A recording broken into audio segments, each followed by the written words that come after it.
السلام عليكم ورحمة الله وبركاته. الحمد لله رب العالمين والعاقبة للمتقين والصلاة والسلام على نبينا محمد وآله وأصحابه أجمعين.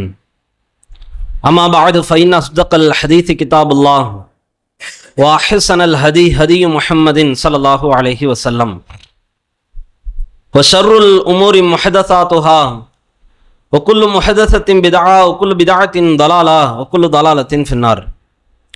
فقد قال الله تعالى في القرآن العظيم والفرقان المجيد فأعوذ بالله من الشيطان الرجيم. يا أيها الناس اتقوا ربكم الذي خلقكم من نفس واحدة وخلق منها زوجها وبث منهما رجالا كثيرا ونساء واتقوا الله الذي تساءلون به والأرحام إن الله كان عليكم رقيبا. يا أيها الذين آمنوا اتقوا الله حق تقاته ولا تموتن إلا وأنتم مسلمون. يا أيها الذين آمنوا اتقوا الله وقولوا قولا سديدا يصلح لكم أعمالكم ويغفر لكم ذنوبكم ومن يطع الله ورسوله فقد فاز فوزا عظيما. ربي اشرح لي صدري ويسر لي أمري واحلل عقدة من لساني يفقهوا قولي. கண்ணியத்திற்குரிய எல்லாமல்ல அல்லாஹுவின் அடியார்களே, அல்லாஹுவின் அளப்பெரும் கிருபையால் புனித மிகுந்த இஸ்லாத்தை நமது வாழ்க்கை நெறியாக ஏற்று வாழ்ந்து வருகிறோம். இந்த மகத்துவமான ஒரு சந்தர்ப்பத்தில் நான் நினைத்து பார்க்க வேண்டிய சில நபித்தோழர்களின் வாழ்க்கை வரலாறு என்றாலே ஒரு விதமான சலிப்பு மனதிலே தட்டத்தான் செய்யும். சோக நிகழ்வாக பதிவேற்றம் செய்யும் பொழுது இதுவெல்லாம் தேவையா என்பதை போன்ற எண்ணங்களும் தோன்றத்தான் செய்யும். ஆனால் திருமறையிலே இறைவன் நமக்கு சொல்லித் தரும் பொழுது வரலாறுகளில் அறிவுடையவர்களுக்கு படிப்பினை இருக்கிறது என்று அல்லாஹ் பேசுகிறான். தெள்ள தெளிவாகவே அல்லாஹ் சொல்லும் பொழுது வரலாறுகளை நீங்கள் அடிக்கடி திரும்பி பாருங்கள், அதிலே எக்கச்சக்கமான படிப்பினைகள் அறிவுடையவர்களுக்கு இருக்கிறது என்று அல்லாஹ் சொல்கிறான். அறிவாளி என்று பேசக்கூடிய அத்தனை பேரும் வரலாறுகளை திரும்பி பார்த்துத்தான் ஆகணும். காலம் போகிற போக்கிலே வேகமான இந்த உலகத்திலே நாம் வாழ்க்கையை வடிவமைக்கும் பொழுது கடந்த கால நிகழ்வுகள் அதை பற்றிய எந்த ஒரு படிப்பனையும் அற்றவர்களாக இன்றைக்கு சமுதாயம் வார்த்தெடுக்கப்பட்டு கொண்டிருக்கிறார்கள். ஒரு இளைஞன் ஒரு பிள்ளை என்றால் பெற்றவர்கள் தங்களுடைய சொந்த வாழ்க்கையிலே பட்ட அனுபவங்களை கூட அவர்களிடத்திலே பகிர்ந்து கொள்வது கிடையாது. அப்படியே ஒருவேளை பகிர்ந்து கொண்டாலும் கூட அதிலே ஒரு சலிப்பு தட்டுகிறது. இதுவெல்லாம் எனக்கு எதுக்கு, இவர் இப்படி தான் ஏதாவது பேசிக்கிட்டு இருப்பார், இவருக்கு ஒரு வேலை கிடையாது அப்படின்ற மாதிரி அதை புறம் தள்ளுகிற மக்களைத்தான் அதிகமாக பார்க்க இயலும். ஆனால் அப்படி புறம் தள்ளக்கூடாது என்று இஸ்லாம் சொல்லித் தருகிறது. எந்த வரலாறை எடுத்துக்கொண்டாலும் அதில் நிச்சயமாக ஒரு பாடம் இருக்கும், படிப்பனை இருக்கும், தக்க அறிவுரை இருக்கும், போதனை இருக்கும். அதிலேயும் மார்க்கம் சொல்லித் தருகிற வரலாறுகள் ஒவ்வொன்றிலேயுமே எக்கச்சக்கமான ஏராளமான அதிகப்படியான அறிவுரைகள் பொதிந்து கிடக்கும். அதை பார்க்கக்கூடிய கண்ணோட்டத்தில் இருக்கிறது, சிந்திக்கக்கூடிய சிந்தனையில் இருக்கிறது, அதை அணுகக்கூடிய முறையில் இருக்கிறது. அதை நாம் எப்படி பார்க்கிறோமோ அந்த விதத்தில் பல்லாயிரக்கணக்கான அறிவுரைகள் உள்ளே கிடக்கலாம், படிப்பினைகள் அதிலே நமக்கு நிரம்பி கிடக்கலாம். நாம படிக்கிறது கிடையாது, சிந்திக்கிறது கிடையாது. அந்த மாதிரியான வரலாறுகளில் திருமறை குர்ஆன் சொல்லி தந்த வரலாறுகள் ஒரு பக்கம் இருக்கிறது. நபிமார்களுடைய வரலாறுகள், நல்லடியார்களுடைய வரலாறுகள், கெட்டவர்களின் வரலாறுகள், சமூகத்தினுடைய வரலாறுகள், பல உம்மத்தினர்கள், பல கூட்டத்தினர்கள், பனு இஸ்ரவேலர்கள் போன்றவர்கள் உலகத்திலே வாழ்ந்த வரலாறு. அதே மாதிரி கெட்ட அடியார்களாக ஃபிரௌனை போன்றவர்கள், காரூனை போன்றவர்கள், ஹாமானை போன்றவர்கள், அவர்களுடைய வரலாறு என்று திருமறை குர்ஆன் யாரையும் விட்டு வைக்கவில்லை. அல்லாஹ் ரப்பல் ஆலமீன் சில முக்கியத்துவம் வாய்ந்த வரலாறுகளை சொல்லி தந்திருக்கிறான். எல்லாவற்றையும் சொல்லல, சில விஷயங்களை சொல்லி தந்திருக்கிறான். அதிலேயும் அல்லாஹ் பேசுகிற விஷயம் என்ன, அதிலேயும் படிப்பினை இருக்குது, பாடம் இருக்குது. தண்டத்துக்கு அல்லாஹ் வசனத்தை இறக்கி தேவையா? அதில் ஏதோ பாடத்தை அல்லாஹ் ரப்பல் ஆலமீன் சொல்லி தந்திருக்கிறான். இன்னைக்கும் ஃபிரௌனுடைய வசனத்தை நாம் ஓதினோம் என்றால் நமக்கு நன்மை. அவனை திட்டக்கூடிய வசனம் தான், அவனுடைய வரலாறுகளை அப்படியே தோலுரிச்சு காட்டக்கூடிய வசனங்கள் தான். அவன் இப்படி வாழ்ந்தான், வரம்பு மீறினான், கர்வம் கொண்டான், ஆணவம் கொண்டான், அசிங்கமாக நினைச்சான், பனு இஸ்ரவேலர்களை சித்திரவதை செஞ்சான். இதெல்லாம் என்னது? இதெல்லாம் திருமறை குர்ஆன் அவனின் மீது சுமத்தக்கூடிய குற்றச்சாட்டு. இதையும் அல்லாஹ் ரப்பல் ஆலமீன் நமக்கு என்ன தந்திருக்கிறான்? குர்ஆனிலே இடம்பெற வைத்திருக்கிறான். அவனுடைய வரலாறை இன்னைக்கு நாம தொழுகையில் நின்று கொண்டு ஓதலாம். ஓதினால் நமக்கு நன்மை, ஒரு எழுத்துக்கு 10 நன்மை. அது சொல்லக்கூடிய வரலாற்றிலே இருக்கக்கூடிய அந்த படிப்பினையை நாம் பார்க்க தவறுகிறோம். திருமறை குர்ஆன் அவனை திட்டுவதற்காக பேசவில்லை, அசிங்கப்படுத்தணும், ஏளனப்படுத்தணும் அதுக்காக சொல்லவில்லை. அதுக்கல்ல வரலாறு. யாரையும் புகழ்ந்து புகழாரம் சூட்டுவதற்காக சொல்லப்படுகிறது வரலாறு அல்ல. அதிலே உள்ள படிப்பினைகளை சொல்வதற்காகத்தான் அல்லாஹ் பேசுறான். மூசா அலைஹிஸ்ஸலாம் அவர்களை பற்றி அல்லாஹ் பேசுகிறான். எதுக்கு? புகழ்றதுக்கா? செம்மையா வாழ்ந்தாரு, சூப்பரா இருந்தாரு அப்படின்னு பேசுறதுக்கா? அவரை புகழாரம் சூட்டுவதற்கு அல்ல. அது அல்ல நோக்கம், அல்லாஹ்வுடைய நோக்கம். எத்தனையோ நபிமாருடைய வாழ்க்கை வரலாறு அல்லாஹ் சொல்லல. 36வது அத்தியாயம் யாசீன் என்கின்ற அத்தியாயம், ஒரு சமுதாயத்துக்கு 3 தூதர்கள் அல்லாஹ் அனுப்பினானாம். அந்த அந்த அத்தியாயத்தில் வாசித்து பார்த்தால் வரும், அது படித்து பார்த்தீங்கன்னா தெரியும். ஒரே சமுதாயம், பனு இஸ்ரவேலர்களுக்கு 2 தூதர்கள் வந்தார்கள். நமக்கு தெரியும், மூசா அலைஹிஸ்ஸலாம், ஹாரூன் அலைஹிஸ்ஸலாம், ஒரே காலகட்டம். சமுதாயத்தின் பேரையும் அல்லாஹ் சொல்லலை. யாசீன் என்ற அத்தியாயத்தில் பேசும்பொழுது சமூகத்தின் வரலாறையும் சொல்லலை, அந்த சமூகத்துக்கு அனுப்பப்பட்ட நபியினுடைய வரலாறையும் சொல்லலை. ஒரு சமுதாயத்திற்கு அல்லாஹ் ஒரு தூதரை அனுப்பினான், அவரை அவர்கள் பொய்ப்படுத்தினார்கள். 2வது அவரை உண்மைப்படுத்துவதற்காக இன்னொரு தூதரை அனுப்பினான். 2 பேரையும் சேர்த்து அந்த சமுதாயம் பொய் என்று சொன்னார்கள். இந்த இருவரையும் உண்மைப்படுத்துவதற்காக அல்லாஹ் 3வது இன்னொரு தூதரை அனுப்பினான். இது நமக்கு தேவையா? அந்த சமூகத்தினுடைய பேர் தெரியுமா? தெரியாது, சொல்லவில்லை. அந்த நபியினுடைய பேர் தெரியுமா? நபிமார்களுடைய 3 நபிமார்கள், அவருடைய பேர் தெரியுமா? தெரியாது, அல்லாஹ் சொல்லலை. படிப்பினை இருக்குது. இறைவன் நினைச்சான்னா எத்தனை பேரையும் அனுப்புவான். ஒரு சமுதாயமாக இருந்தாலும் எத்தனை பேரையும் அனுப்புவான். அது அல்லாஹ்வுடைய அதிகாரம். அதில் உள்ள படிப்பினை என்ன என்பதைத்தான் பார்க்கணும். அந்த சமுதாயத்தை புகழ்றதுக்கோ அந்த தூதர்களை புகழாரம் சூட்டுறதுக்கோ அல்லாஹ் பேசலை. இந்த வரலாறுகள் முழுக்க நல்லவர்களுடைய வரலாறோ கெட்டவர்களுடைய வரலாறோ, அதில் உள்ள படிப்பினை என்ன, பாடம் என்ன? ஃபிரௌன் அல்லாஹ் தூக்கி காட்டுறான். எதுக்கு காட்டுறான்? இப்படி வாழ்ந்துராத, கர்வம் கொண்டுராத, பெருமை அடிச்சிராத, தலைக்கணத்தோட தெரியாத என்ற படிப்பினை, அந்த போதனை. மூசா நபியினுடைய சமுதாயம், அவர்களுடைய வரலாறு, மூசா அலைஹிஸ்ஸலாம் அவர்களுடைய வரலாறு, நபிமார்களுடைய வரலாறு, இதெல்லாம் எதுக்கு? இவர்கிட்ட இன்னென்ன படிப்பினை இருக்குது, பாடம் இருக்குது. இப்ராஹிம் நபியை அல்லாஹ் சொல்லிவிட்டு என்ன சொல்லுவான் தெரியுமா? இப்ராஹிம் நபி இடத்துல எல்லா படிப்பினையும் இருக்குது, ஒரு விஷயத்தை தவிர, அதையும் சேர்த்து அல்லாஹ் சொல்றான். தன் தகப்பனுக்காக அவர் செய்த பிரார்த்தனை, அதிலே அவர் தவறு செய்து விட்டார். இது அல்லாஹ் ஏன் சொல்லணும்? ஒட்டு மொத்தமாக தூக்கி அப்படியே கொண்டாடுவதற்கும் மார்க்கம் என்ன செய்யல, சொல்லி தரல. அதில் உள்ள படிப்பினை என்ன? மிகுந்த ஒரு செல்வாக்கு பெற்றவர் தான் வத்தஹதல்லாஹு இப்ராஹீம கலீலா. இப்ராஹிமை அல்லாஹ் தன்னுடைய உற்ற தோழனாக தேர்ந்தெடுத்து கொண்டான். தன்னுடைய பெஸ்ட் ஃப்ரெண்டுன்னு அல்லாஹ் அறிவிக்கிறான் ஒரு தூதரை. அந்த தூதர்டையுமே அல்லாஹ் சொல்கிறான், இந்த விஷயத்தில் இவர்கிட்ட பிரச்சனை இருக்குது, இவர் பிழை செய்து விட்டார் என்று அல்லாஹ் சொல்கிறான். அப்படின்னா என்ன? அவர் தாழ்வுபடுத்துறது நம்ம மேட்ரா? அவர் குறை சொல்றது அல்லாஹ்வுடைய நோக்கமா? அது அல்ல. இது மாதிரி நீ செஞ்சிடாத, இதுதான் படிப்பினை. வரலாறு முழுக்க நமக்கு படிப்பினைகளை தருகிறது என்பதை முதலில் நாம் என்ன செய்யணும்? அடிப்படையாக புரிந்து கொள்ளணும். இப்போ நபி தோழர்களுடைய வரலாறு சில இருக்குது. நபி தோழர்களும் தவறுகளுக்கு அப்பாற்பட்டவர்கள் கிடையாது.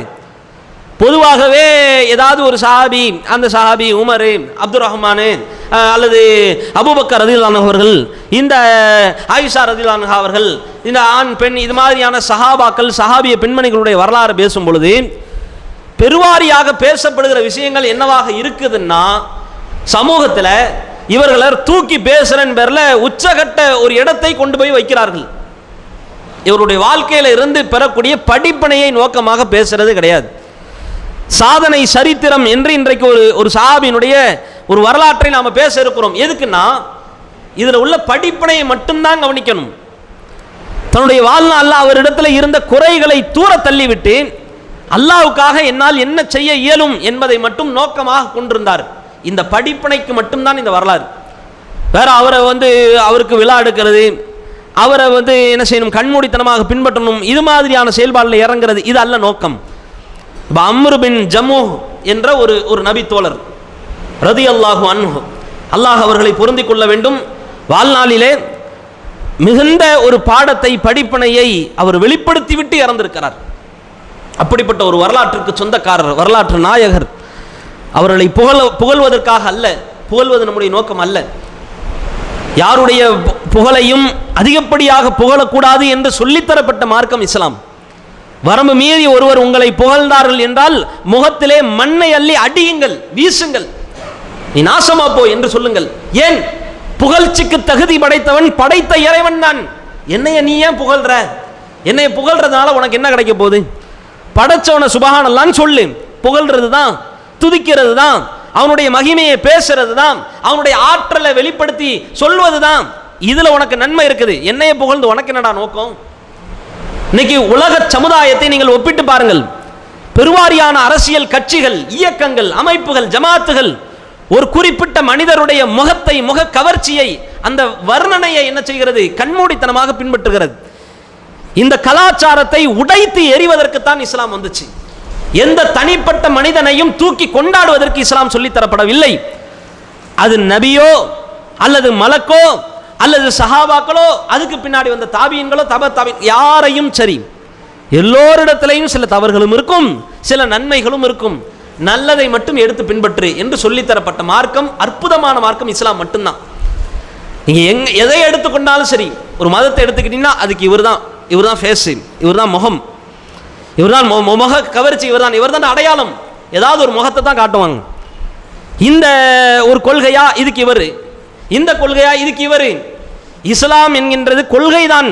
இங்க கொள்கைதான் முகம், கொள்கைதான் முகவரி, கொள்கைதான் அடையாளம், கொள்கைதான் அனைத்தும் அஸ்திவாரம்.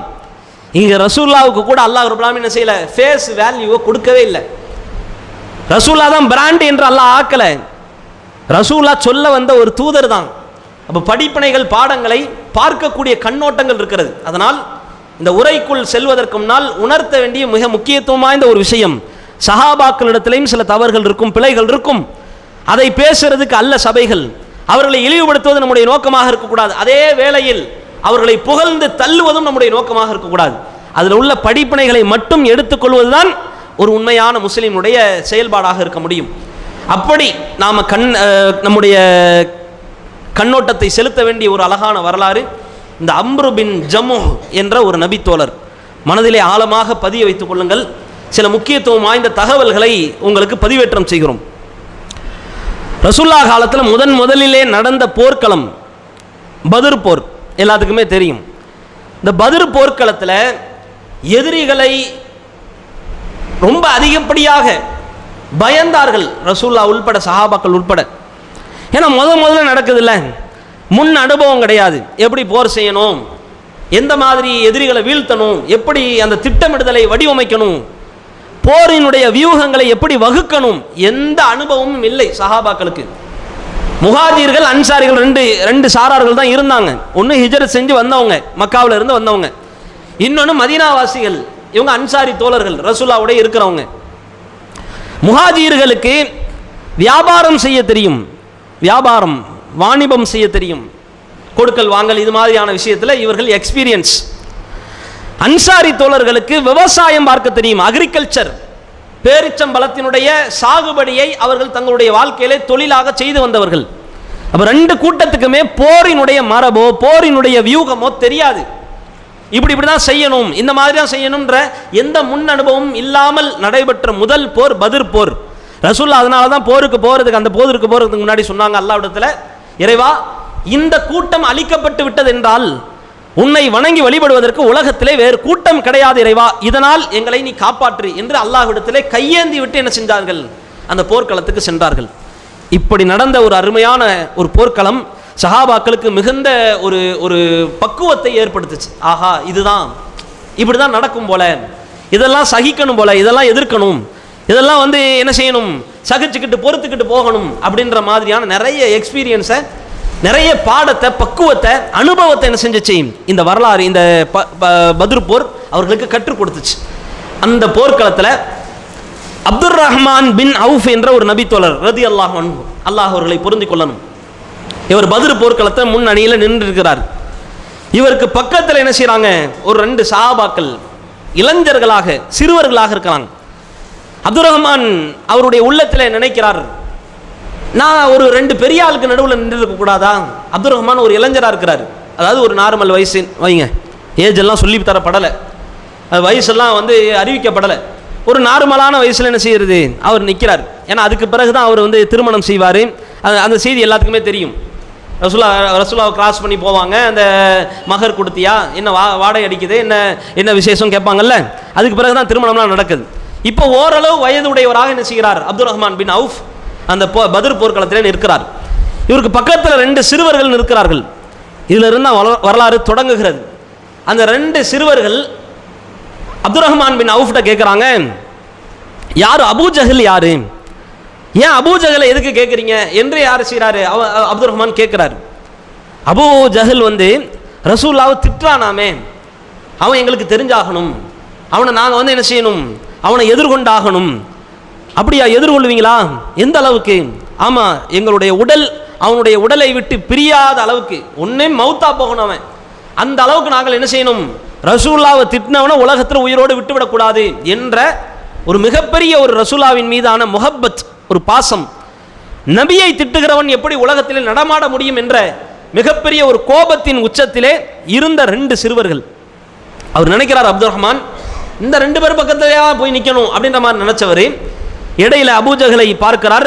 அந்த 2 சிறுவர்களிடத்திலையும் அறிவிக்கிறார், நீங்கள் கேட்ட அபூஜஹல் அந்த ஆசாமி இந்த போகிறான் பார், இவன் தான் அந்த அபூஜஹல். அபூஜஹல் என்றால் யார் என்றே தெரியவில்லை அந்த சிறுவர்களுக்கு, இவர் தான் அறிவித்து கொடுக்கிறார். உடனடியாக போகிறார்கள் அந்த 2 சிறுவர்கள், புறப்பட்டு செல்கிறார்கள். மாறி மாறி என்ன செய்கிறார், அந்த அந்த அபூஜஹலோடு போர் புரிகிறார்கள். 2 சிறுவர்களும் போர் புரிஞ்சு கொல்லவும் செஞ்சுட்டாங்க. பத்ர் போர் நடைபெறுவதற்கு மிகப்பெரிய ஒரு சூத்திரதாரியாக இருந்தவன் அபூஜஹல். மக்கத்து குஃபார்களுக்கு தலைவனாக விளங்கியவன் அபூஜஹல்.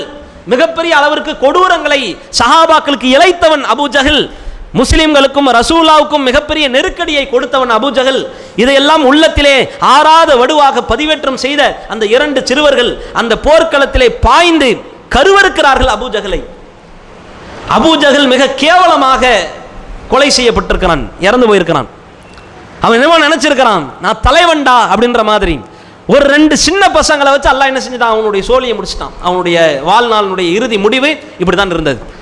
இந்த 2 சிறுவர்கள் யார் என்று பார்த்தால், ரசூலுல்லாஹி ஸல்லல்லாஹு அலைஹி வஸல்லம் அவர்கள் அந்த 2 சிறுவர்கள் அவர்கள் வருகிறார்கள். அல்லாஹ்வின் தூதரே, அபூஜஹலை நான் தான் கொன்றேன். இன்னொரு சிறுவர் சொல்கிறார், நான் தான் கொன்றேன். 2 சிறுவர்களுடைய வாளையும் ரசூலுல்லாஹ் கேட்கிறார்கள். சமமான அளவுக்கு அபூஜஹலுடைய ரத்தம் அதிலே சொட்ட சொட்ட அப்படியே இருக்கிறது.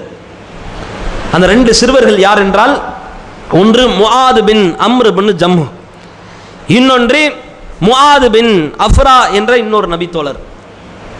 அல்லாஹ் ரப்பல் ஆலமீன் இந்த முஆத் பின் அம்ர் பின் ஜம்ஹ் என்ற இந்த நபி தோழர், இவர் யார் என்றால், நாம் இன்றைக்கு பார்க்க வேண்டிய இந்த சஹாபியினுடைய மகன், அம்ர் பின் ஜம்ஹுடைய மகன் தான் இந்த முஆத். ரசூலுல்லாஹ் சொன்னாங்க, இந்த 2 சிறுவர்களிலேயே அதிகப்படியான பங்களிப்பை அபூஜஹலை கொல்வதற்காக செலவழித்தவர் இந்த முஆத் பின் அம்ர் இப்னு ஜம்ஹு இந்த சஹாபி தான், இந்த நபித்தோழர் தான், இந்த சிறுவர் தான். ரசூலுல்லாஹ் சொல்லிவிட்டு சொன்னார்கள், அவனிடத்திலிருந்து கைகொள்ளப்பட்ட அத்தனை செல்வத்திற்கும் இவர் தான் சொந்தக்காரர், அத்தனையும் இவர்கிட்ட கொடுத்துருங்க.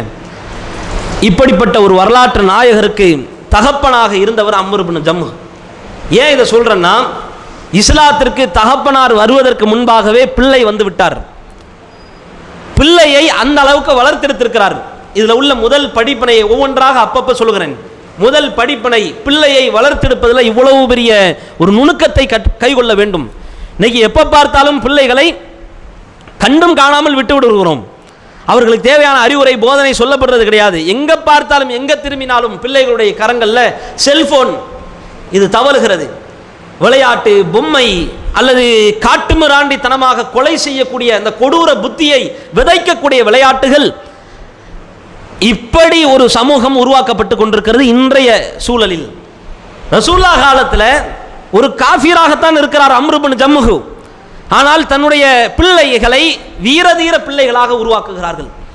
இந்த 2 சிறுவரில் ஒரு சிறுவர் ரசூலுல்லாஹ் அம்ர் இப்னு ஜம்ஹுடைய மகன். யோசித்து பாருங்கள், சிறுபிராயத்திலேயே வாளை எடுத்துக்கொண்டு, அதாவது தவறான விஷயத்திற்கு பயன்படுத்தி விடக்கூடாது, வீர விளையாட்டுகள் சமுதாயத்தில் ஏற்படுத்தப்பட வேண்டும். அதில் ஆகப்பெரிய ஒரு முயற்சியை அன்றைய காலத்தில் செய்திருந்தார்கள். ஏன்? தற்காப்புக்காக. தற்காப்பு கலைகளாக படித்து வைத்திருந்தார்கள். இன்னைக்கு இருக்கிற பிள்ளைகளுக்கு, இளைஞர்களுக்கு இது ஏவப்படுறது கிடையாது, போதிக்கப்படுறது கிடையாது. நாம பிள்ளைகளை வளர்க்கக்கூடிய விஷயத்தில் ஒரு காஃபிரா, ஒரு இஸ்லாத்திற்கு வருவதற்கு முன்பாகவே தன் பிள்ளையை இந்த அளவுக்கு அவர் சிற்பமா செதுக்கினார் தெரியுமா? இதுல நமக்கு படிப்பனை இருக்கிறது. இப்ப பாருங்கள், இந்த அம்ர் இப்னு ஜம்முஹுடைய வாழ்க்கை வரலாறு. இவர் ஒரு மதீனாவாசி. இவர் பனு சலமா என்ற ஒரு குலத்தை சார்ந்தவராக இருந்தார். இவர் வாழ்க்கையில மிகப்பெரிய அளவுக்கு செல்வத்துக்கு சொந்தக்காரர். பொதுவாகவே சமுதாயத்தில் ஏழைகளாக இருக்காங்க தெரியுமா? இவங்களுடைய வீட்டில் வளரக்கூடிய பிள்ளைகள் நல்ல விதமாக வளர்கிறது. சில விதிவிலக்காக இருக்கலாம். ஆனால் பணம் படைத்தவருடைய வீடுகளில் வளரக்கூடிய பிள்ளைகள் சோம்பேறிகளாக உருவாக்கப்படுகிறார்கள். படிப்பின் மீது ஆர்வம் செலுத்தப்படுறது கிடையாது. எனக்கு தான் எங்கள் வாப்பா நல்ல செல்வந்தராக இருக்கிறாரு, லக்ஸரியான வாழ்க்கை. இவங்களுக்கு பசி என்றால் என்னவென்றே தெரியறது கிடையாது. இன்னைக்கு பெருவாரியாக நம்ம பழைய நபர்கள், முதியவர்களாக இருக்கிறோம், வயதில் முன்னேறியவர்களாக இருக்கிறோம். நமக்கெல்லாம் பழைய சோறு சாப்பிட்டு வாழ்ந்த வாழ்க்கை பழைய காலத்தில் இருந்திருக்கும், முந்தைய காலத்தில் இருந்திருக்கும். இன்றைக்கு பிள்ளைகளுக்கு பசி என்றால் என்னவென்று தெரியறது கிடையாது. கேட்டதை எல்லாம் வாங்கி கொடுத்து செல்லமாக வளர்க்கப்படுகிறார்கள்.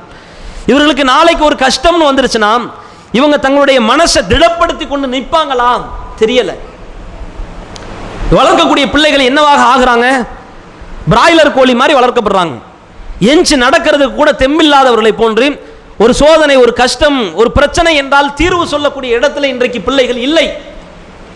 அந்த மாதிரியான ஒரு மனநிலையில் உருவாக்கப்படுகிறார்கள். அப்படியே ஒப்பிட்டு பாருங்கள், அம்ர் இப்னு ஜம்முடைய மகன் அவர் எப்படி வளர்த்திருக்கப்பட்டிருக்கிறார் என்று பாருங்கள். இத்தனைக்கும் அவர் ஒரு பணக்காரர், செல்வந்தர், செல்வ செழிப்போடு வாழ்ந்தவர். பணக்கார பிள்ளைனா பஞ்சு மெத்தையிலே படுத்து உருண்டுதான் அதுக்கு பழக்கம் என்பதை போன்று இன்றைக்கு சமுதாயத்தினுடைய நிலை இருக்குது. பசி என்றால் என்ன தெரியாது, நல்ல லக்ஸரியான சாப்பாடு கேட்கறதெல்லாம் வாங்கி கொடுத்து வளர்க்கக்கூடிய ஒரு சூழ்நிலை. ஏழை வீட்டு பிள்ளை ஓரளவுக்கு பக்குவம் பெறுகிறான்.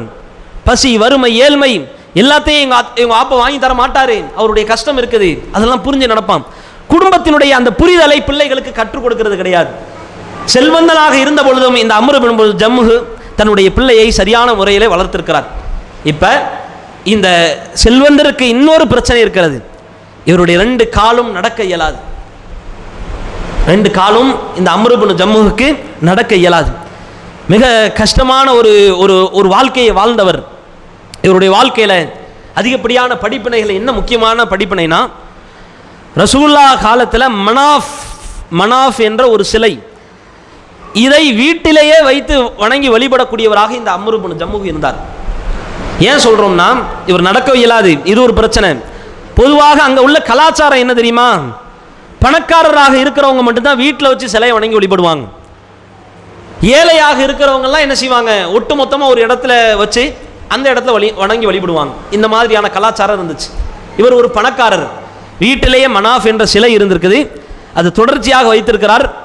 அல்லாஹ்வை வணங்குவதை போன்று இந்த மனாஃபுக்கு என்ன செய்கிறார், அவ்வப்போது குளிப்பாட்டி அதுக்கு ட்ரெஸ் போட்டு விட்டு அதுக்கு சென்ட் அடிச்சு விட்டு வாசனை திரவியங்கள்லாம் பூசி அதை ஆராதனை செய்து வழிபட்டு வணங்கி வழிபடக்கூடியவராக இந்த அம்ர் இப்னு ஜம்முஹ் இருந்திருக்கிறார். இதெல்லாம் வரலாறுல சொல்லப்படுகிற தகவல். இதில் என்ன நம்ம பார்க்க வேண்டிய விஷயம்னா, இவருக்கு 2-3 மகன்கள். முதல் மகன் நான் இந்த வரலாறை, பதிர் போர் வரலாறை சொல்லும்போது சொல்லிட்டேன். இன்னும் 2 மகன்கள் இருந்திருக்கிறாங்க. 3 மகன்களும் சேர்ந்து இவருடைய வாழ்க்கையில் எப்படியாவது இஸ்லாத்தை கற்றுக் கொடுக்கணும். தன்னுடைய தகப்பனா இருக்கிறாரு, கால் பாதிக்கப்பட்டிருக்குது, அதாவது காலால் நடக்க இயலாது. இவருக்கு கொண்டு வந்து இஸ்லாத்தை நாம தான் சேர்க்கணும், இது நம்முடைய பொறுப்பு. பிள்ளையினுடைய வளர்ப்பை நீங்கள் பாருங்கள், இப்படி வளர்க்கப்பட்டிருக்கிறோமா நம்முடைய பிள்ளைகள்? யோசிச்சு பாருங்க. தகப்பனே தப்பு செஞ்சாலும் அந்த தவறை சுட்டி காட்டுகிறதுக்கு கூட இன்னைக்கு பிள்ளைகளுக்கு மனம் வர்றது கிடையாது. எங்க பாப்பா அவர் அப்படித்தான் அப்படின்ட்டு போகிறாங்க.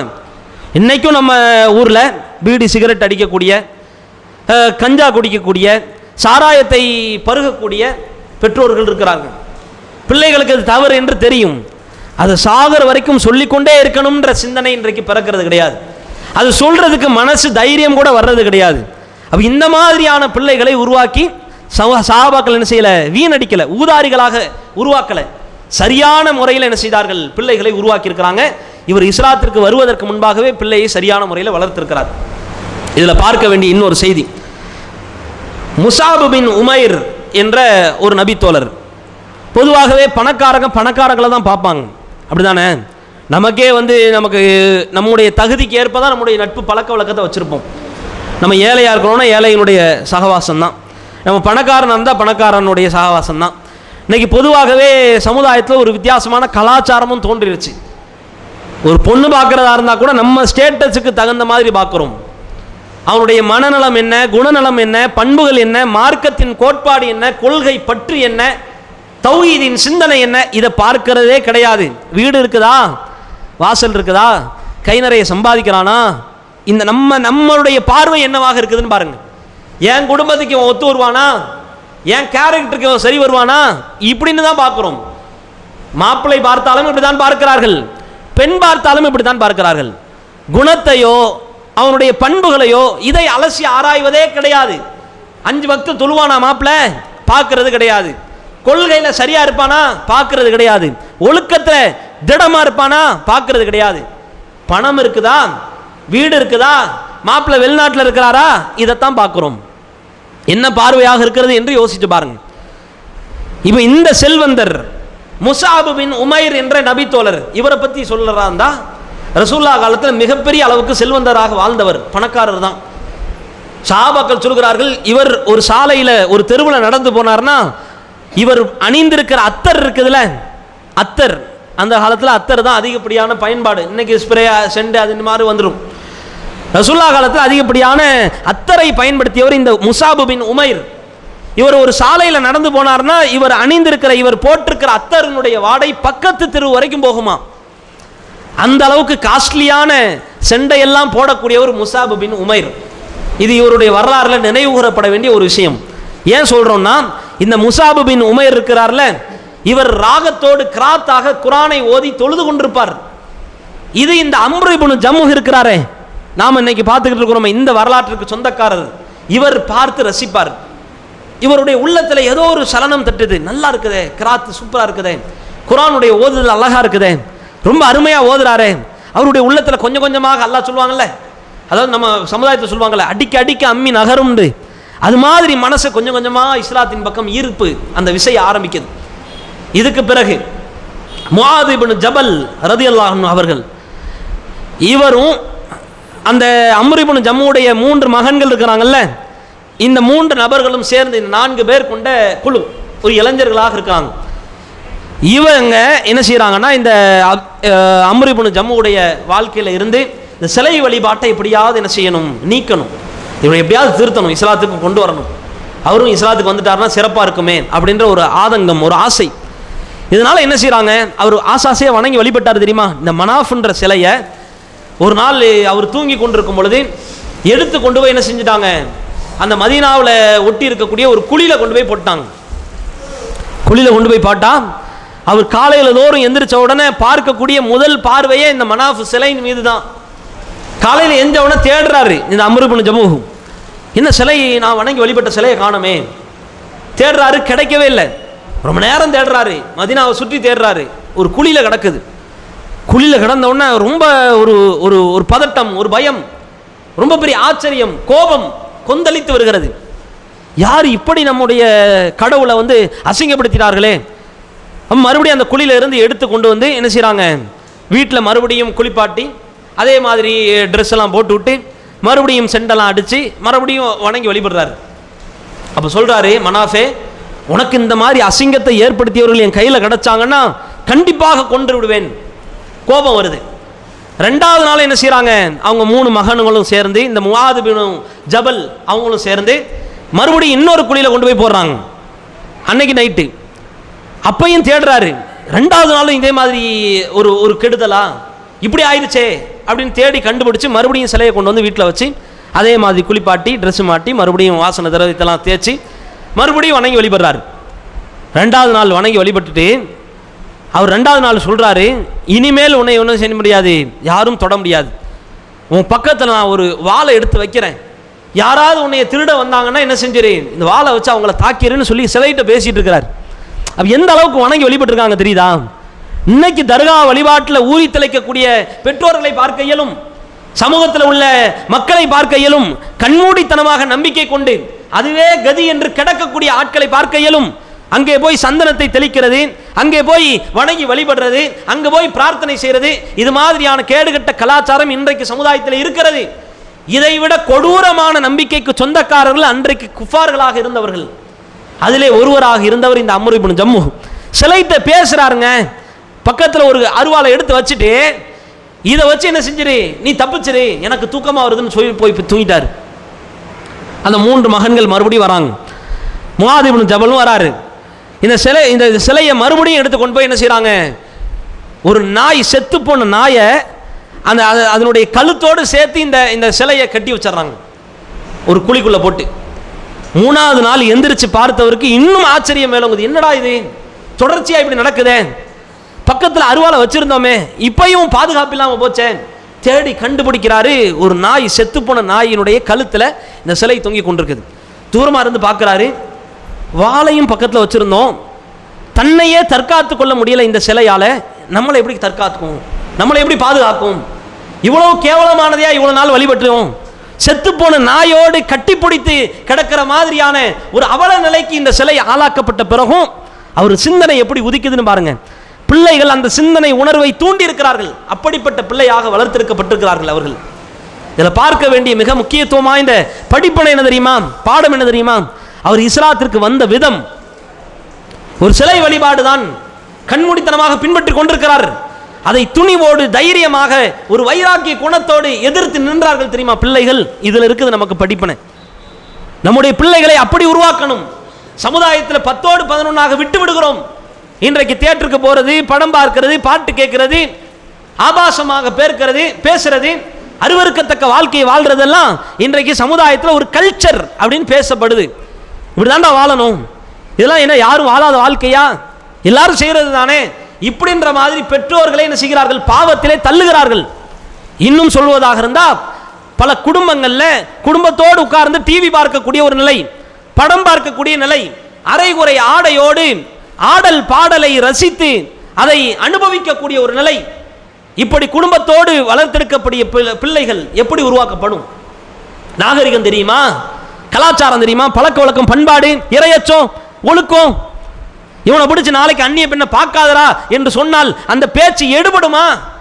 ஏண்டா குடும்பத்தோடு உட்கார்ந்துட்டு டிவியில் உட்கார்ந்து அந்நிய பெண்ணை பார்த்து ரசிக்கிற, அரைகுறை ஆடையோடு ஆடல் பாடலை செய்யக்கூடிய, கூத்தடிக்கக்கூடிய, கும்மாளம் போடக்கூடிய கூத்தாடிகளை பார்த்து ரசிக்கிற நீ சமுதாயத்துக்கு வந்து போதனை செய்ய வந்துட்டியா? கேட்பானா கேட்க மாட்டானா? இவன் வருங்காலத்தை எப்படி உருவாக்கப்படுவான் யோசித்து பாருங்கள். இவனை நம்பி ஸ்கூலுக்கு அனுப்ப முடியுமா, காலேஜுக்கு அனுப்ப முடியுமா?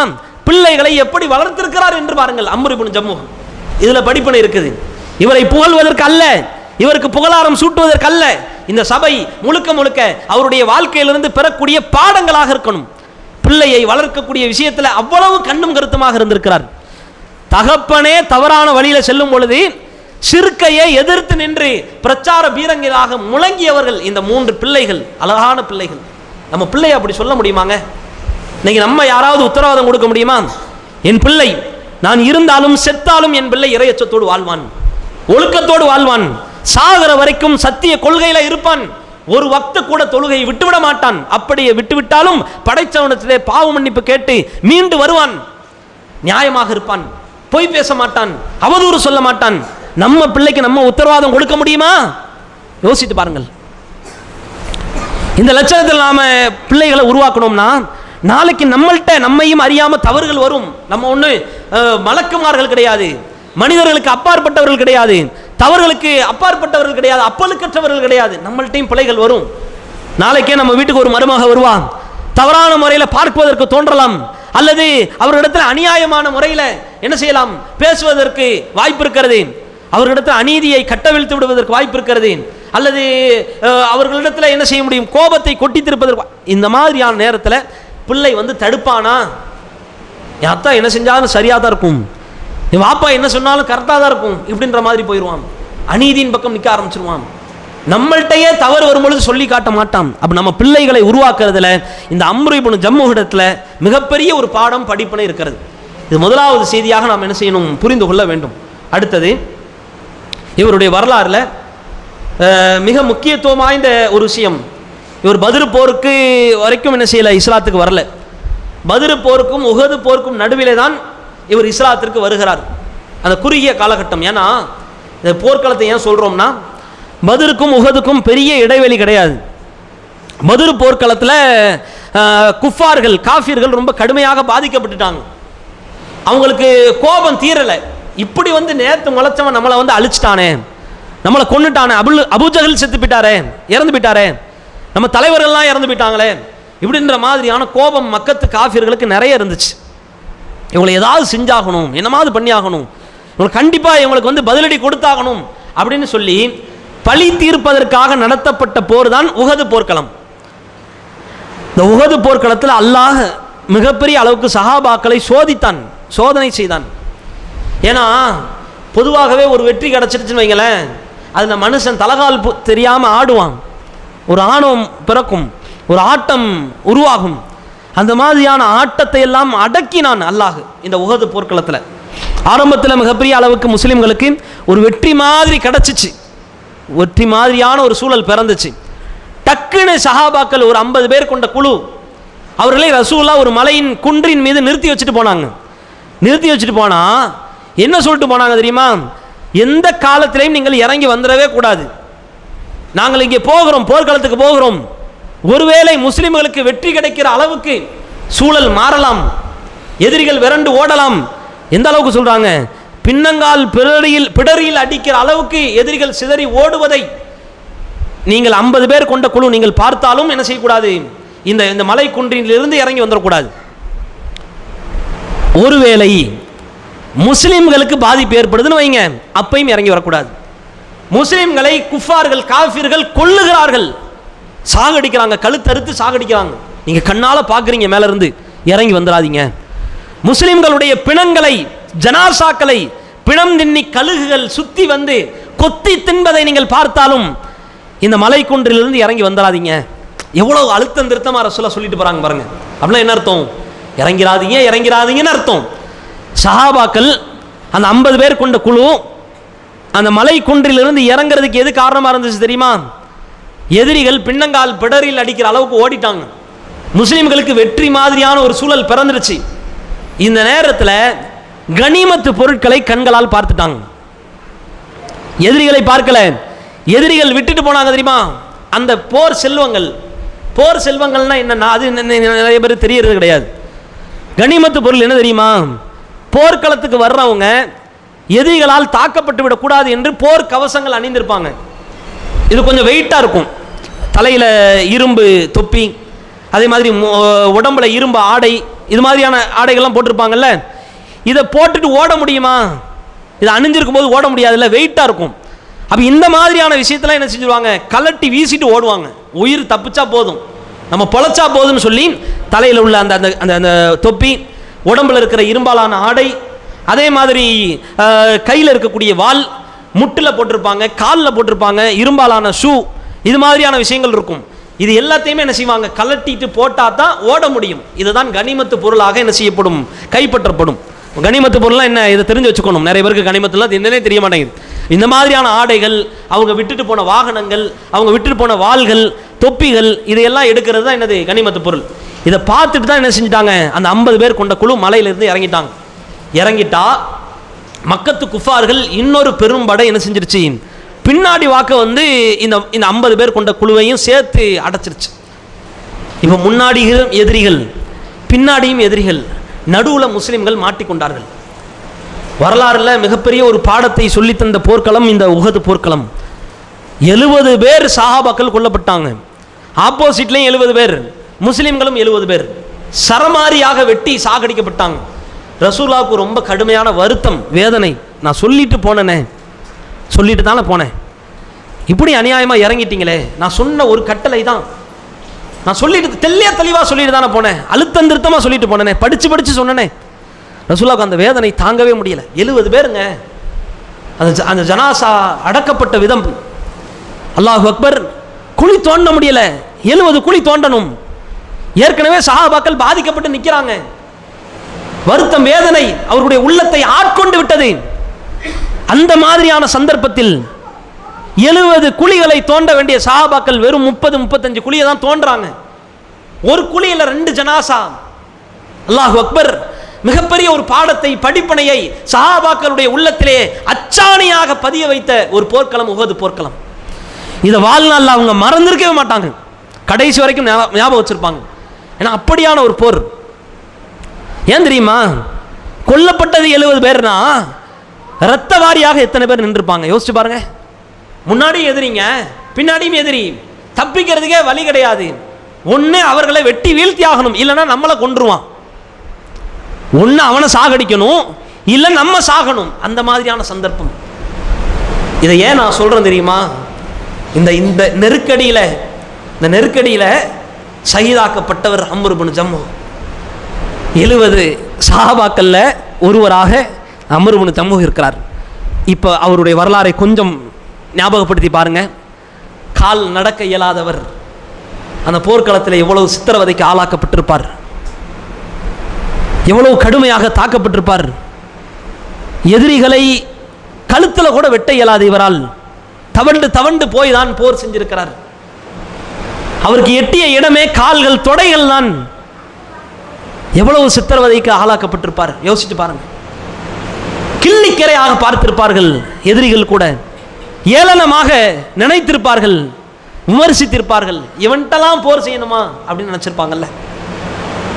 அம்ர் இப்னு ஜம்முஹ் இஸ்லாத்திற்கு வந்து பல வருடங்கள் ஆகவில்லை. ஆரம்பத்திலிருந்து இருக்கக்கூடிய அபூபக்கரை போன்று இவர் இல்லை. ஹதீஜா ரதியல்லாஹு அன்ஹா அவர்களை போன்று கிடையாது. ஆரம்பத்திலே இஸ்லாத்துக்கு வந்தவர்கள் கிடையாது. இவருடைய மகன் இஸ்லாத்திற்கு வந்து விட்டார்கள். இவர் அந்த பத்ருக்கும் உஹதுக்கும் நடுவிலே தான் ஒரு குறிப்பிட்ட காலகட்டத்தில் இஸ்லாத்திற்கு வந்து விட்டார். இந்த போர்க்களத்துக்கு வருவதற்கு முன்னால் ரசூலுல்லாஹ்விட்ட ஒரே ஒரு சந்தேகம் கேட்டார். இந்த சந்தேகம் தான் அவருடைய வாழ்நாளில் சாதனை சரித்திரமாக பதிவேற்றம் செய்யப்பட்டு விட்டது. முஸ்னத் அஹ்மதுல பதிவேற்றம் செய்யப்பட்டிருக்கிற ஒரு ஆதாரப்பூர்வமான செய்தி. என்ன கேட்டார் தெரியுமா? அல்லாஹ்வின் தூதரே, எனக்கு 2 காலும் நடக்க இயலாது. நான் முன்னாடியே வந்திருப்பேன் இஸ்லாத்துக்கு, பத்ர் போர்க்களத்துக்கு வந்திருக்கலாம். ஆனால் என்னுடைய மகன்கள் என்ன செஞ்சிட்டாங்க? தடுத்து நிறுத்திட்டாங்க. அதுக்கு பிறகு இஸ்லாத்திலே இருந்து நான் ஷஹீதாக்கப்படணும் என்று தான் வந்தேன். போர்க்களத்துக்கு வர்றதுக்கு முன்னால் நான் என்ன செஞ்சேன் தெரியுமா? அல்லாஹ்வின் தூதரே, அல்லாஹ்விடத்திலே பிரார்த்தனை செய்தேன், இறைவா, நான் இந்த போர்க்களத்திற்கு சென்று நான் திரும்ப வந்துவிடக்கூடாது, நான் புறம் காட்டி ஓடி வந்துவிடக்கூடாது, எதிரிகளோடு நான் போர் செய்ய வேண்டும், நான் ஷஹீதாக்கப்படணும் இறைவா, நான் குடும்பத்திற்கு திரும்ப வந்துவிடக்கூடாது, என்னுடைய உயிரை இஸ்லாத்திற்காக நான் அர்ப்பணம் செய்வதற்காக மட்டுமே வந்திருக்கிறேன் இறைவா, என்னை நீ ஏற்றுக்கொள் இறைவா என்று அல்லாஹ்விடத்திலே கையேந்தி விட்டு வந்திருக்கிறேன். அல்லாஹ்வின் தூதரே, எனக்கு ஒரே ஒரு சந்தேகம் அல்லாஹ்வின் தூதரே, என்ன? கால் நடக்க முடியல, நான் ஒருவேளை இந்த போர்க்களத்திற்கு சென்று ஷஹீதாக்கப்பட்டு விட்டேன் என்றால் நான் மறுமையிலே உயிர்ப்பிக்கப்படும் பொழுது சொர்க்கத்திலே எனக்கு கால்கள் இயங்குமா? சொர்க்கத்திலேயாவது நான் தவழ்ந்து செல்லாமல் நான் நடந்து செல்வேனா? நடக்கக்கூடிய கால்கள் எனக்கு கிடைக்குமா? அல்லாஹ்வின் தூதர் சொல்கிறார்கள், உனது பாவங்களை எல்லாம் அல்லாஹ் மன்னிச்சிருவானே, உன் ஆசைப்பட்ட வாழ்க்கை எல்லாம் தருவானே, காலை தரமாட்டானா? உலகத்தில் உனக்கு நடக்க முடியாத காலை தந்தவன் அல்லாஹ், உன்னை சோதிக்கிறான் அல்லாஹ், அதை கடந்து செல், அதை அல்லாஹ்வுக்காக பொறுத்துக்கொள், சகித்துக்கொள், போர்க்களத்திற்கு செல், உன்னால் இயன்றதை நீ செய்.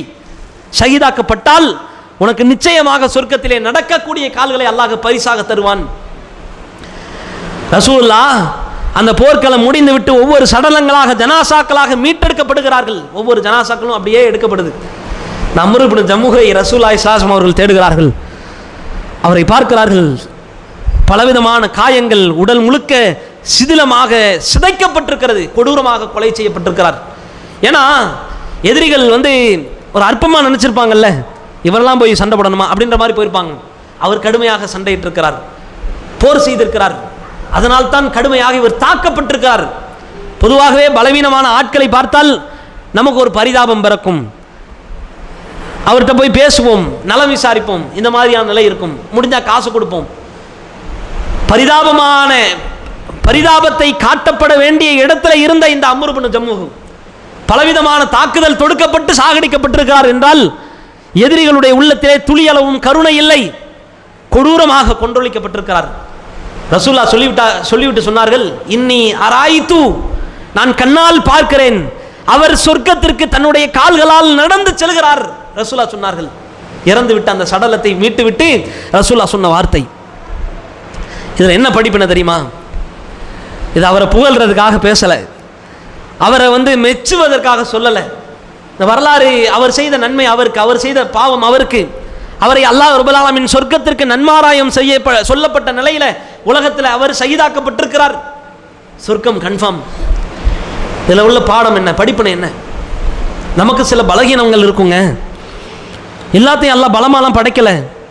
சில பேருக்கு சுகர் இருக்கும், ப்ரெஷர் இருக்கும், கொலஸ்ட்ரால் இருக்கும், அல்லது ஹார்ட் அட்டாக், ஹார்ட் சம்பந்தமான பிரச்சனை இருக்கும், கிட்னியில் கல் இருக்கும், ஏதோ ஒரு பிரச்சனை இருக்கும். எல்லாருடைய வாழ்க்கையிலையும் எல்லாவற்றையும் அல்லாஹ் நிரந்தரமாக எக்கச்சக்கமாக அள்ளி வாரி கொடுக்கவில்லை. நீங்கள் மோடி அமித்ஷாவையே எடுத்துக்கொள்ளுங்கள், நிம்மதியாக தூங்க இயல முடியுமா? நைட்டு தூங்கினா சாப்பாட்டில் விஷத்தை கலந்துருவானா? பதட்டத்தோடே சாப்பிடுவான். ஆட்சி அதிகாரம் இருக்கத்தான் செய்யுது, பணம் இருக்கத்தான் செய்தேன், மிகப்பெரிய அளவுக்கு ஆளுமை இருக்கத்தான் செய்தேன், எல்லாமே இருக்குது இல்லை, நிம்மதியான தூக்கம் வருமா? அவன் தூங்குறதுக்காக சுற்றி 3000 பேர் 200 பேர் 300 பேர் பாதுகாத்தாகணும். ஒருத்தன் தூங்குறதுக்கு 300 பேர் தூக்கத்தை இழந்தாகணும். யோசிச்சு பாருங்களேன், நடுவில் தூக்கம் வருமா? இதுதான். நீங்க உச்சபட்சமாக யாரை எடுத்துக்கொண்டாலும் சரி, உலகத்திலே அல்லாஹ் பரிபூரணமான வாழ்க்கையை கொடுத்திருக்க மாட்டான். இதை உள்ளத்திலே நாம ஆணித்தரமாக விதைத்தாக வேண்டும். நாம என்ன நினைக்கிறோம் தெரியுமா? இல்லாததை நினைச்சே கவலைப்படுகிறோம், அதையே குறைபாடுகிறோம். பல பேரிடத்துல புலம்புகிறோம், எனக்கு குழந்தை இல்லை, எனக்கு ஒழுங்கான சம்பாத்தியம் இல்லை, எனக்கு ஊரை சுற்றி கடன் இருக்குது, எனக்கு நிம்மதியான உறக்கம் இல்லை, நிம்மதியான வாழ்க்கை இல்லை, ஒழுங்கான மனைவி இல்லை, கூறு உள்ள பிள்ளை இல்லை, எனக்கு வாழ்க்கையில் செல்வம் இல்லை, ஒட்டு மொத்தத்தில் நிம்மதியே இல்லை என்று குறைபாடுகிறோம். இதை யோசித்து பாருங்கள். குறை இருந்த பொழுதும் மார்க்கத்திற்காக என்னுடைய உயிரை நான் அர்ப்பணம் செய்வேன் என்று கிளம்பி வந்தவர் அம்ர் இப்னு ஜம்முஹ். என்ன அவருக்கு யோசித்து பாருங்கள். போர் கடமையா? போரே கடமை இல்லைங்க அவருக்கு. போரே கடமை இல்லாத பொழுதும் இஸ்லாத்திற்காக என் உயிரை நான் தியாகம் செய்ய வருவேன் என்று வந்தவர் அவர். அதில் உள்ளது படிப்பினை. வாங்க முடியட்டும். இப்படிப்பட்ட அவருடைய ஒரு அழகான வாழ்க்கை முறையை நாம் கொஞ்சம் சிந்தித்து பார்க்க வேண்டும். இன்றைக்கு பெருவாரியான மக்கள் நம்முடைய பலவீனத்தை காரணம் காட்டி பலவிதமான நல்லறங்களிலிருந்து நம்மை நாமே விடுவித்துக் கொள்கிறோம். சாகர வரைக்கும் செய்ய வேண்டிய சில அமல்களை விட்டு விலகிக் கொள்கிறோம். சில விஷயத்தை புறந்தழுகிறோம், சில விஷயத்தை அலட்சியமாக நினைக்கிறோம். லா தஹக்கிரன்ன மினல் மஅரூஃபி ஷைஆ, நல்லவற்றிலிருந்து எந்த ஒன்றையும் நீங்கள் அலட்சியமாக அற்பமாக நினைத்து விடாதீர்கள். உங்களால் இயன்ற வரைக்கும் செய்யுங்கள் என்று இஸ்லாமிய மார்க்கம் அதை தூண்டுகிறது. இன்றைக்கு பலவீனத்தை காரணமாக சொல்கிறோம். என்னால் நடக்க இயலாது, அதனால் நான் பள்ளிக்கு வரமாட்டேன். என்னால் அதை செய்ய இயலாது, அதனால் நான் அதை செய்ய மாட்டேன். எனக்கு குர்ஆன் ஓத தெரியாது, ஓதுவதற்கு இனிமேல் முடியாது என்று நமக்கு நாமே ஒரு தடையை போட்டுக்கொள்கிறோம். என்ன பலவீனத்தை அல்லாஹ் நமக்கு தந்து விட்டான். இந்த அம்ர் இப்னு ஜம்முடைய வாழ்க்கையிலே 2 கால்களும் நடக்க இயலாத பொழுதும் இஸ்லாத்திற்காக தன்னுடைய இன்னுயிரை இழந்தார் தெரியுமா? இதை விடவா நமக்கு பலவீனம் வந்து விட்டது? இதை விடவா அல்லாஹ் நம்மை சோதித்து விட்டான்? இதை விடவா அல்லாஹ் நம்மை இழிவுபடுத்தி விட்டான்? யோசித்து பாருங்கள், நமக்கு என்ன பலவீனம்? எதில் அல்லாஹ் குறை வச்சான்? காசு பணத்திலையா? சாப்பாட்டிலையா? மருந்து மாத்திரையிலையா? என்ன பிரச்சனை? ஒரு பிரச்சனையும் இல்லை. நம்முடைய மனசுல தான் பிரச்சனை. நம்மை நாமே தாழ்வுபடுத்துகிறோம், செய்ய இயலாது என்று பல விஷயத்திலிருந்து பின்வாங்குகிறோம், நம்மை நாமே விலக்கிக் கொள்கிறோம். இதனால் யாருக்கு நஷ்டம்? நமக்கு நஷ்டம். நம்முடைய மறுமை வாழ்க்கைக்கு சேதாரம், நம்முடைய சொர்க்கத்திற்குண்டான பாதைக்கு அது இடையூறு. நாம் நல்லவற்றிலிருந்து விலக விலக சொர்க்கம் நம்மை விட்டு தூரமாக்கப்படுகிறது என்பதை உணரணும். அம்ர் இப்னு ஜம்முஹ் ரலியல்லாஹு அன்ஹு, அல்லாஹ் அவர்களை பொருந்திக் கொள்ள வேண்டும், அவருடைய பாவங்களை மன்னிக்க வேண்டும். சொர்க்கத்திற்கு நன்மாராயம் சொல்லப்பட்டு விட்டார். அவருடைய வாழ்க்கையிலிருந்து பெறக்கூடிய மகத்தான படிப்பினை 2 படிப்பினை இந்த உரையிலே நான் உங்களுக்கு தெளிவுபடுத்துகிறேன், மீண்டும் நினைவுபடுத்துகிறேன். பிள்ளையை சிற்பமாக செதுக்கினார். சாகர வரைக்கும் சத்திய கொள்கையிலே பயணித்தார்கள் அந்த பிள்ளைகள். தன்னுடைய தகப்பனாருக்காக அவ்வளவு விஷயத்தை செய்து கொடுத்தார்கள். தன்னுடைய தகப்பன் இஸ்லாத்திற்கு வர வேண்டும் என்று அவ்வளவு ஆசைப்பட்டார்கள், முயற்சி செலுத்தினார்கள், உழைப்பை சிந்தினார்கள். பிள்ளையை வளர்த்தால் இப்படி வளர்க்கணும் பிள்ளைகளை. சத்தியத்தில் உறுதியாக சமரசம் இல்லாமல் சாகர வரைக்கும் பயணிக்கக்கூடிய சிற்பமாக செதுக்கப்பட்ட இஸ்லாமிய பிள்ளைகளாக நம் பிள்ளைகள் இருக்கிறார்களா? ரசூலுல்லாஹ் சொன்னார்கள், ஒரு மனிதன் விட்டு செல்கிற ஆகச் சிறந்த சொத்து வலதுன் சாலிஹ், அவன் விட்டு செல்கிற சாலிகான பிள்ளை என்றார்கள். பிள்ளையை பெற்றெடுப்பது பெரிய விஷயம் அல்ல, படைத்தவன் கொடுக்கிற நிஅமத், அருட்கடை. அதை பெற்றுவிட்டோம். பல பேருக்கு அல்லாஹ் குழந்தை பாக்கியத்தை கொடுக்கவில்லை, நமக்கு தந்திருக்கிறான். இந்த குழந்தையை நாம் எப்படி வளர்த்திருக்கிறோம்? இரையச்சவாதியாகவா? சினிமா கூத்தாடிகளின் பின்னால் செல்லக்கூடிய ஊதாரிகளாகவா? யோசித்து பாருங்கள். கண்டதையும் கலியதையும் பின்பற்றக்கூடிய கேடுகட்டவர்களாகவா? யோசித்து பாருங்கள். இரையச்சம் மிகுந்தவர்களாகவா, அல்லது இந்த உலகமே கதி என்று கடக்கக்கூடியவர்களாகவா? யோசித்து பாருங்கள். நம் பிள்ளையை எப்படி உருவாக்குகிறோம்? உலகத்தை நோக்கி திசை திருப்பப்பட்டவர்களாக, போதை வயப்பட்டவர்களாக, உலகத்தின் அந்த செல்வங்களும் பதவிகளும் இந்த ஆசைகளும் தான் நிரந்தரம் என்று நினைக்கக்கூடிய ஒரு அற்ப வாழ்க்கையே தன்னுடைய லட்சியமாக கொண்டு பயணிக்கக்கூடிய ஒரு இளைய சமுதாயத்தை உருவாக்கி வைத்திருக்கிறோமே.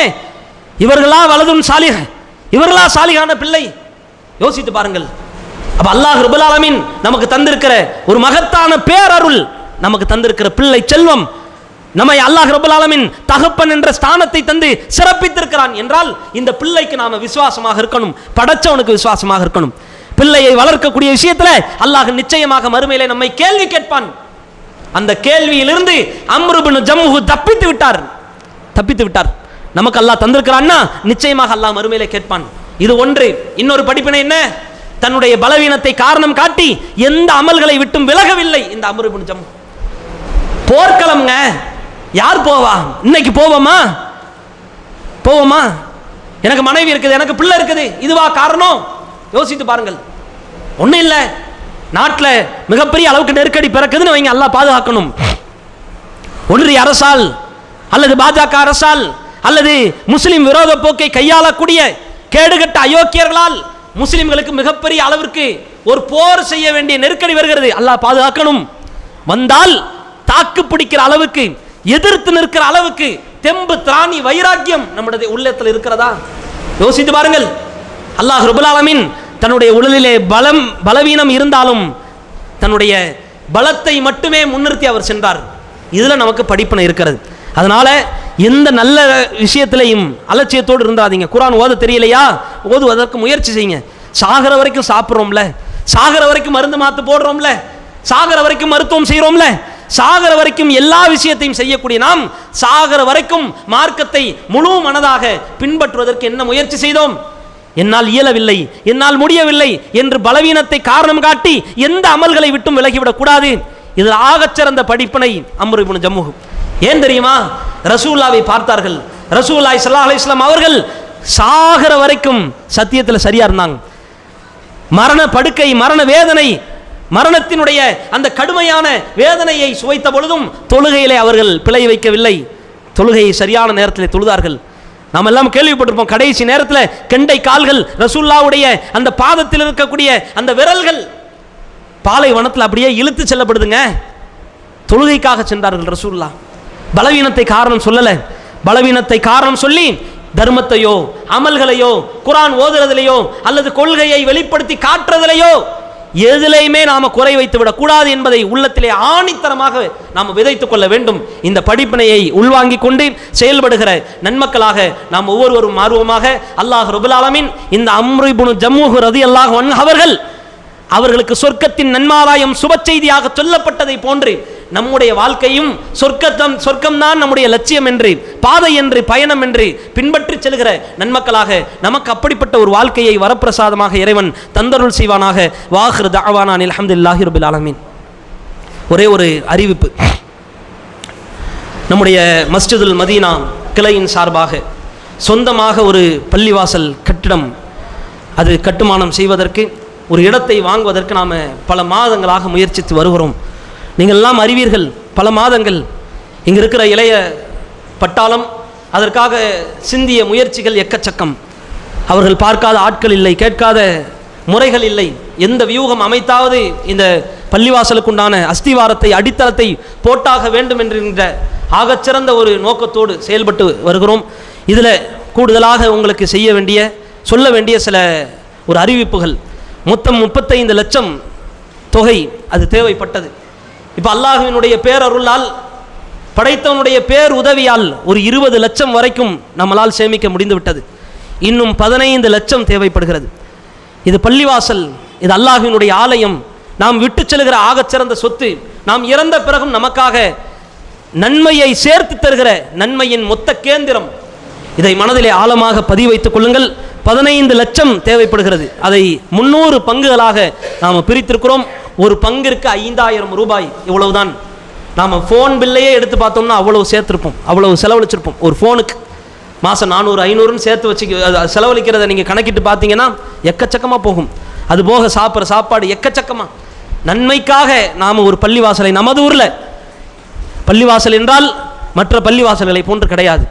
இங்கு பேசப்படுகிற இது மாதிரியான மார்க்க பயான்கள், இதிலிருந்து ஒரு மனது ஒரே ஒரு மனுஷன் திருந்தினாலும் அதில் நமக்கு நன்மை கிடைக்கும். இங்கே உட்கார்ந்து கொண்டு குர்ஆன் ஓதினால் அதில் நமக்கு நன்மை கிடைக்கும். இங்கே தொழக்கூடிய தொழுகையில் நமக்கு நன்மை கிடைக்கும். இங்கே நோன்பு வைத்து அதில் நோன்பு திறக்கிறார்கள் என்றால் அதில் நமக்கு ஒரு நன்மை கிடைக்கும். பள்ளிவாசல் என்பது ரசூலுல்லாஹ் ஒரு தொழக்கூடிய இடமாக மட்டும் பார்க்கவில்லை, பயன்படுத்தவில்லை, அதை ஒட்டுமொத்த நன்மையினுடைய கேந்திரமாக ரசூலுல்லாஹ் பயன்படுத்தினார்கள். அந்த மாதிரியான ஒரு பள்ளிவாசலை நிறுவுவதற்கு, ஒரு அஸ்திவாரத்தை போடுவதற்கு ஆளாய் பறந்து கொண்டிருக்கிறோம். இதை மனதிலே உங்களுக்கு ஒரு அறிவிப்பாக நாம் தெரிவித்துக் கொள்கிறோம். உங்களால் இயன்ற தொகைகளை நீங்கள் சேகரியுங்கள். நம்மளால் இயலாது சில விஷயங்கள், ஆனால் பிறரால் இயலும். ரசூலுல்லாஹ் சொன்னார்கள், மன் பனா மஸ்ஜிதன் லில்லாஹி, அல்லாஹ்விற்காக இந்த உலகத்திலே, இந்த பிரபஞ்சத்திலே ஒரு பள்ளியை கட்டுவதற்கு யார் முயற்சி செய்கிறாரோ, பனல்லாஹு, அல்லாஹ் ரப்பல் ஆலமீன் பைத்தன் ஃபில் ஜன்னா, சொர்க்கத்திலே அவருக்காக ஒரு அழகான மாளிகையை தயார்படுத்துகிறான் என்று ரசூலுல்லாஹ் நமக்கு அறிவித்து விட்டு சென்றார்கள். மாளிகை என்றால் மாளிகை மட்டும் நமக்கு உத்தரவாதம் அல்ல, சொர்க்கம் நமக்கு உத்தரவாதமாக சொல்லப்பட்டு விடும். சொர்க்கம் கண்டிப்பாக போயிடுவோம் அப்படின்ற ஒரு அழகான சுப செய்தி.